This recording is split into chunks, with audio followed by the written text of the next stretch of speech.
Hello, friends! I'm Fuzzy Viper Shark, and if there are two things I love, it's video games, procrastination, irony, and getting off topic.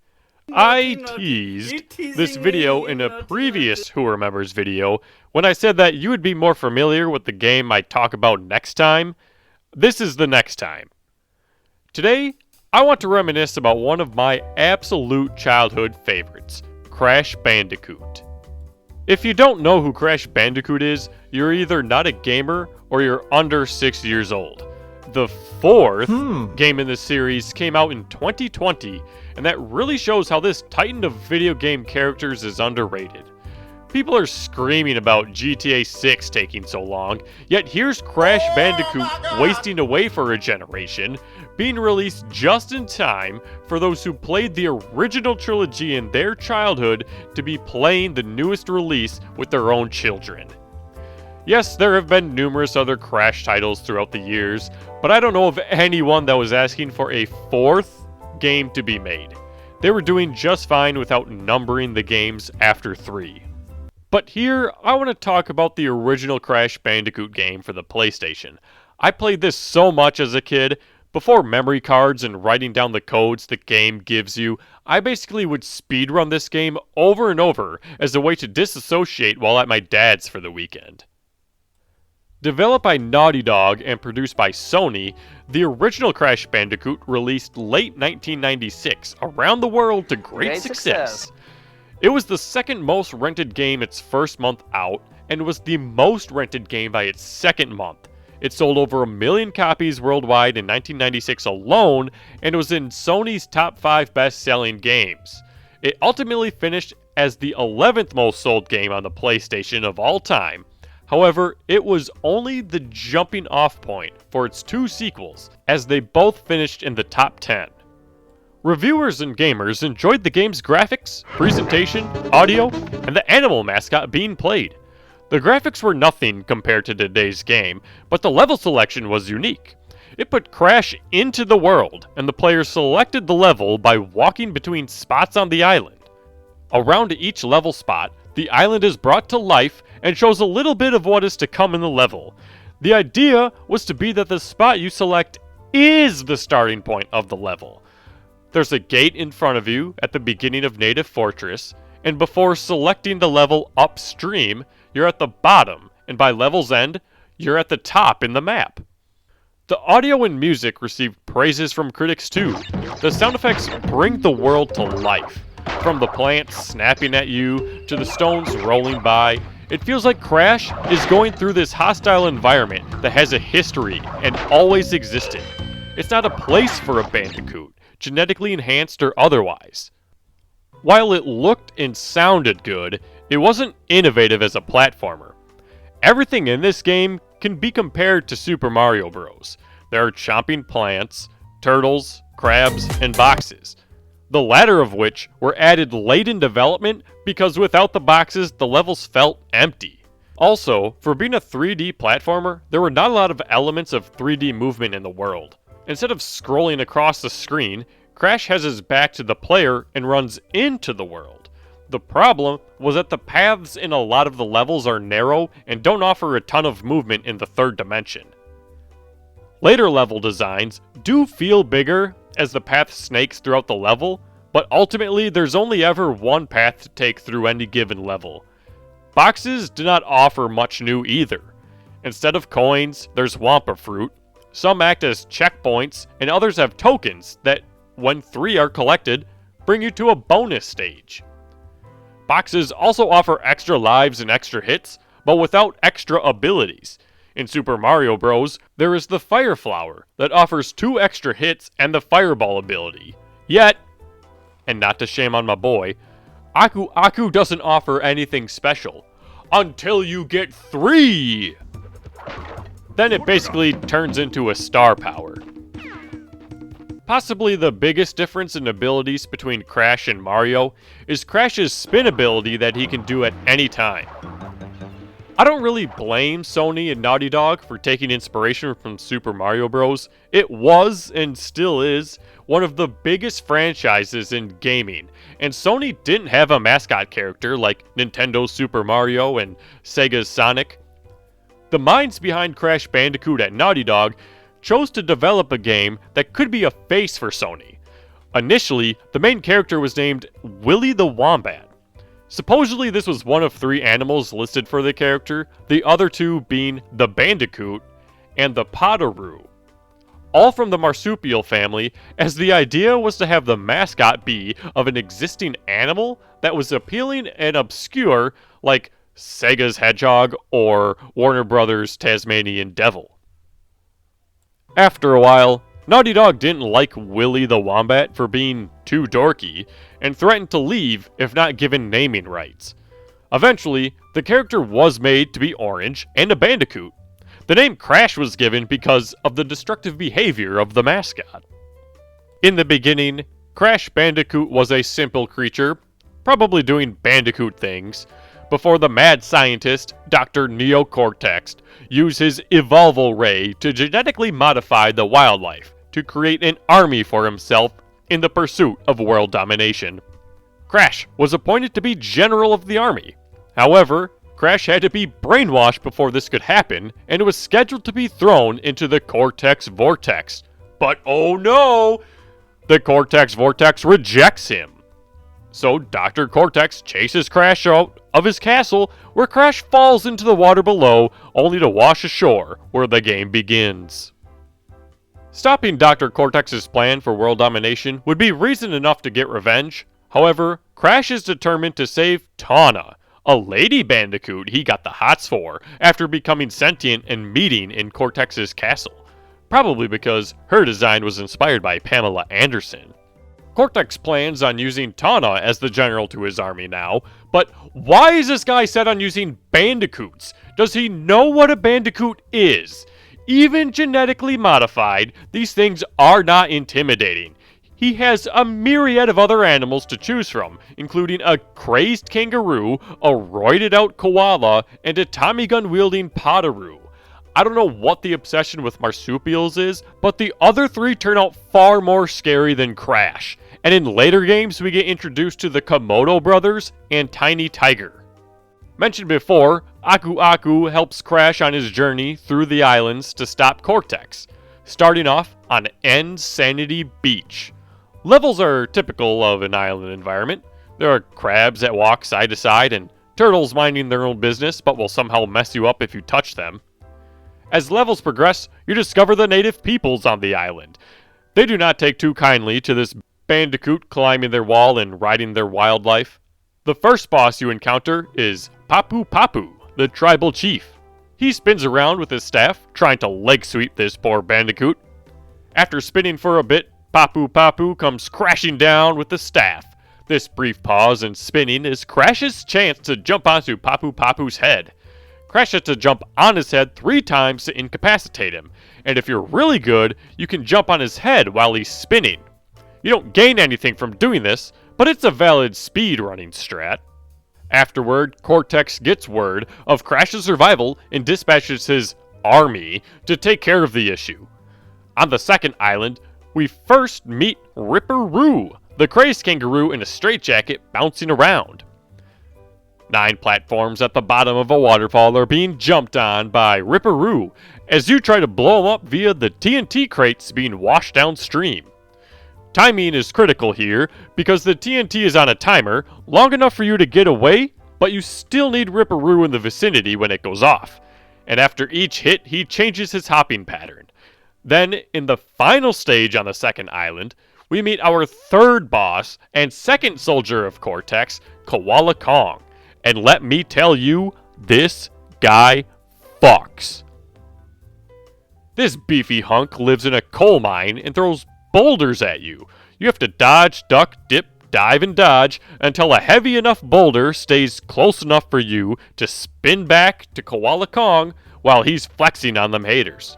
But watch out for the minecarts because they act as a barrier for him. Oh, also there's falling TNT crates. Next, a few levels later on the third island, we meet the final monstrosity, Pinstripe Potaroo, which is the most insane thing to me. Like, okay, there's a crazy kangaroo, we're gonna put him in a straitjacket. Then there's a vain, jacked koala, alright. Then there's just a Potaroo that watched way too much Angels with Filthy Souls with Kevin McAllister. So naturally, we need to give him a Tommy gun and a suit. So he's shooting while Crash takes cover behind some overturned furniture. Pinstripe flips between vantage points and continues to shoot here and there while stopping to laugh at something. Interestingly enough, in the remake, his gun jams when he stops shooting. This is Crash's chance to take a spin at him. Now, you don't have to wait for Pinstripe to sit still in order to hit him. When he moves between spots, he stops shooting, which gives you a small window to hit him and speed up the process. And finally, after 3 mutant animals, you may think that those are all the bosses Neocortex has to throw at you. However, there is Nitrous Brio, Cortex's right-hand man and supposed inventor of the Evolval Ray. His fight takes place in his lab, where despite being in the same room and on the same floor, you can't touch him because he will explode you if you get too close. Instead, he throws Erlenmeyer flasks of green liquid at you that spawn the ancestors of the slime from Minecraft. As you try to jump on them, he continues to mix the green flask with the pink flask. After defeating 6 slimes, Embryo decides to drink the pink flask and turns into a hulking figure. He bashes the ground with his enormous fists, and pieces of the building start to fall on the floor. Crash has to use these to get high enough to jump onto the creature's head. If you're skilled enough to handle that, then you finally reached the lab of Dr. Neocortex. Except, he knows Crash is coming and tries to escape on his blimp, because if there's anything blimps are known for, it's making a quick getaway. On the blimp is where the final battle takes place.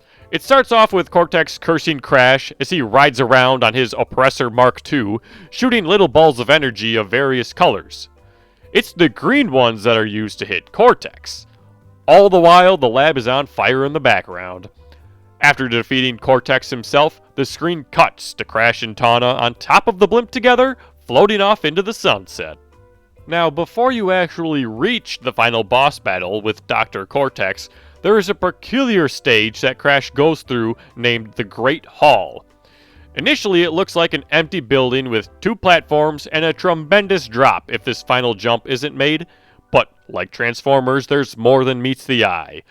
Here is where all of the white gems collected throughout the game are stored. If all are collected, they're used as platforms to an alternate ending.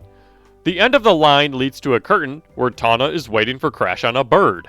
That's right, the final boss battle can be totally skipped, and Tawna and Crash ride off on an ugly-looking bird. Plus, all of the characters fought get special endings.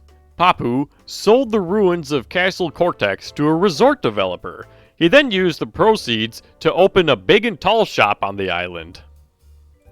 After intense therapy and 8 years of higher education, Dr. Roo went on to write the well-received book, Through the Eye of the Vortex, a study of rapid evolution and its consequences.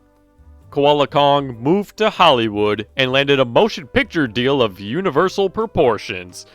Currently, he is working with a speech therapist to improve his diction. Pinstripe moved to Chicago, where he now owns and operates a citywide sanitation company. He is saving money for his upcoming gubernatorial campaign. After the disappearance of his mentor, Dr. Nitrous Brio rediscovered his first love, tending bar. The world has heard nothing more of Cortex since Crash foiled his plans, but evil geniuses are harder to squash than cockroaches. But how does Crash get all of these gems? A gem dealer? No! He doesn't have any money, silly. There are a total of 26 gems that can be collected throughout the game. The aforementioned white gems lead to an alternate ending. There are other colors that lead to hidden parts of other stages, which is important because in order to get a gem for the stage, regardless of color, Crash needs to complete the stage without dying and smashing every box on the stage. But remember what I just said? Some gems are required to get to hidden parts of a stage, and those hidden parts contain boxes that are required to get the gem for the stage. And these are not linear either. Later stages will contain a gem for earlier stages, thus making the player go back through a previous stage to get its gem.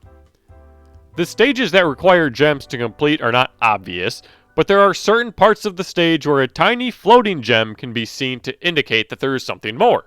So if you're going to play through Crash Bandicoot the right way, like it's 1996, you'd have to remember which colored gem you saw on a stage to go back to get those boxes to get the stage's gem. In today's age of information, there are guides everywhere. The green gem can be found in the Lost City, and that unlocks platforms for jungle rollers and castle machinery. The orange gem can be found in Generator Room, and that unlocks a platform for upstream. Blue gem is found on Toxic Waste, and unlocks platforms for Rolling Stones, Cortex Power, and Jaws of Darkness. The red gem on Slippery Climb unlocks platforms for Native Fortress and Road to Nowhere. The purple gem in Lights Out unlocks the platform in Boulder Dash. And the yellow gem found in the lab unlocks platforms for The Great Gate and Lights Out. And don't worry if you're not sure if you got all the boxes or not. If you did get all the boxes, the gem will be waiting for you at the end of the level. And if you didn't get all of the boxes, this happens.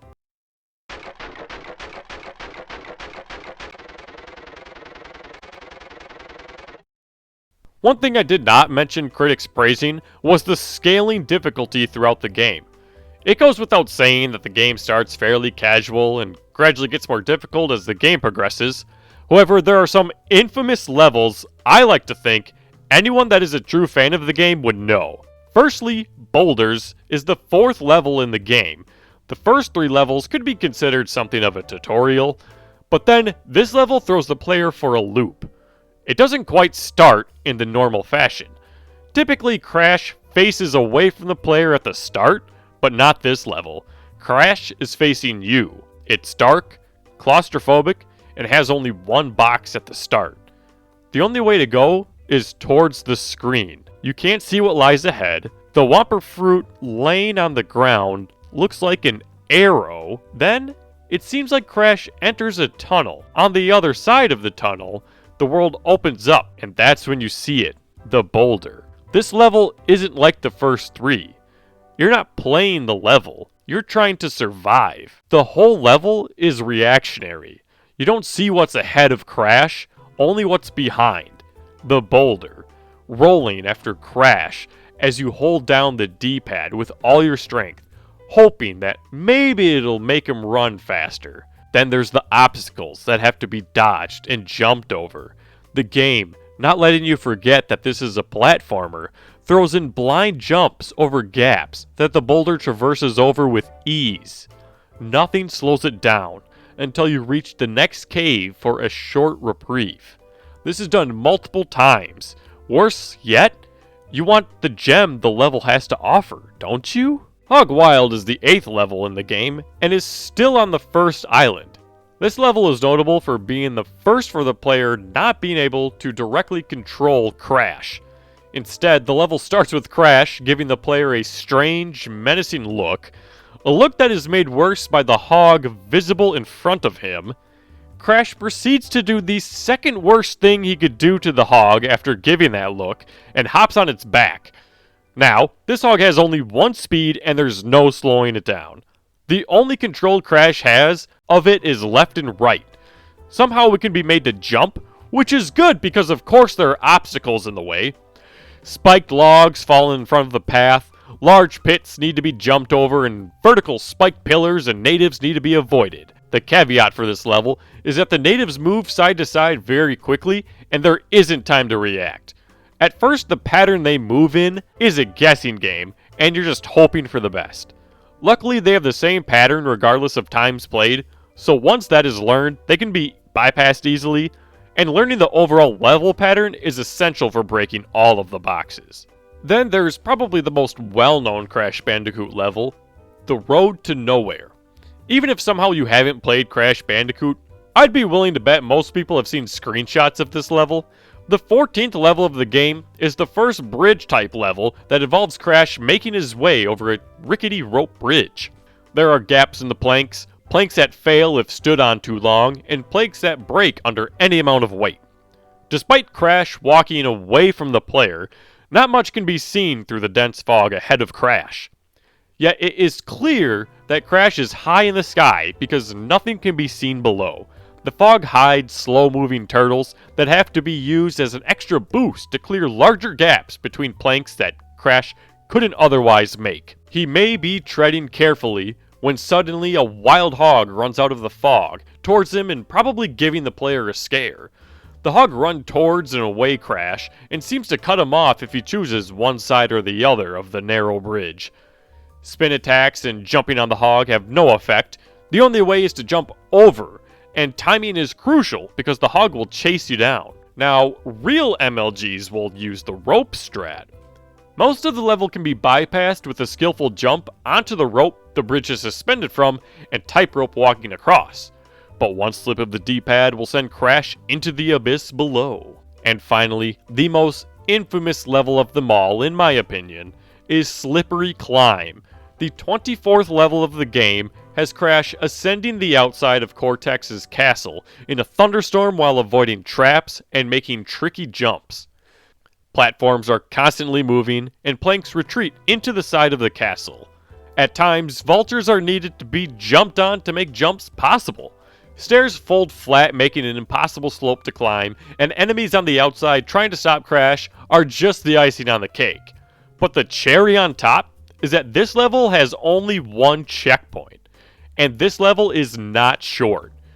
For context, in the Insane Trilogy, which is a remake of the first 3 games, there are relics that can be collected for what are basically time trials. The absolute slowest time that gives a relic is 3 minutes and 30 seconds. For some more context, when going for relics in the Insane Trilogy, there's a stopwatch that is collected right at the beginning, and that starts your time. And that also changes some boxes in the level into time-saving boxes that pause the timer for however many seconds the box had on it. And the fastest time that anyone has ever completed this level is 1 minute and 36 seconds. But that's with time-saving boxes pausing the time. The video I found by Wingnox still took him almost 2 minutes in real time. The average player is not doing that. This is a level of intense concentration, luck, skill, 15% concentrated power. It's long, tedious, and unforgiving. And again, in my opinion, the hardest level of the original Crash Bandicoot. Game Rant has an article of the hardest Crash levels of all time, and they put this one at 4. According to them, 2 and 3 were scrapped levels from the first game that were then added in the Insane Trilogy, and the hardest is Cortex Castle in the 4th game, It's About Time.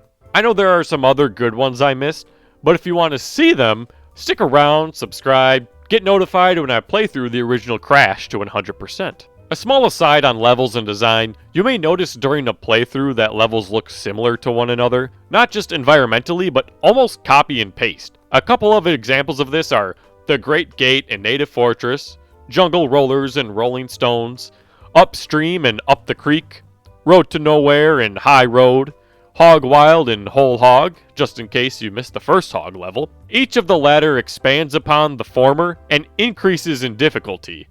I couldn't find anything definitive about this, but my thought, and what is probably true, is Naughty Dog was trying to save on assets and size while still having a game long enough for justification. Remember, this was all on the original PlayStation hardware, and building believable 3D environments was taxing. A trick they used for the Wampa Fruit was to not make it a 3D model. Instead, they are actually animated sprites that always face the camera for the illusion of being 3D. If you have a keen eye, you may have noticed that after you complete a bonus level or receive a gem, a password is put on screen with all your progress up to that point. Passwords were a clever way to have save points throughout the game without the need of a memory card.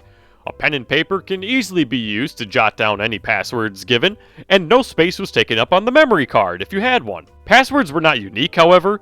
If you have a friend at a different save spot with a different password, then that password would work on any console and any copy of the game. So hypothetically, once one person got the password for 100% completion, everyone did. It just needed to be shared and input onto the console. Pages of passwords for the original Crash game can be found for any save point in the game. Passwords were advertised on the main screen. Simply select and input whatever valid password you wanted. The game and console didn't know the difference between a password earned on itself or from the outside. All of them consist of the 4 symbol buttons on the PlayStation controller, and there are 2 different types. There's regular passwords, which are 8 characters long and they save level progress, along with key progress. There are 2 keys in the game that unlock bonus stages with gems needed for the alternate ending. And super passwords, which are 24 characters long and save gem progress along with the previous saves. Interestingly enough, every super password starts with a double triangle. And a spoiler alert for 100% completion of the game, the password for that is triangle triangle triangle triangle x square triangle triangle triangle triangle square x triangle circle triangle triangle triangle circle square triangle XX XX. And yes, I know that it's actually called a cross and not an X, but I don't care. And if for some reason you want to brute force your way into a certain password, there are 61,440 possible button combinations for a regular password, with only 124 of them being correct, and 17,592,186,044,416 possible combinations for super passwords, with only 8,321,499,136 of those being correct, which gives you a percentage for each respective password combination as this. Now, I get to talk about my favorite part, the music. The music in this game is such a nostalgic trip for me. Off rip, the main menu hits you with the heat.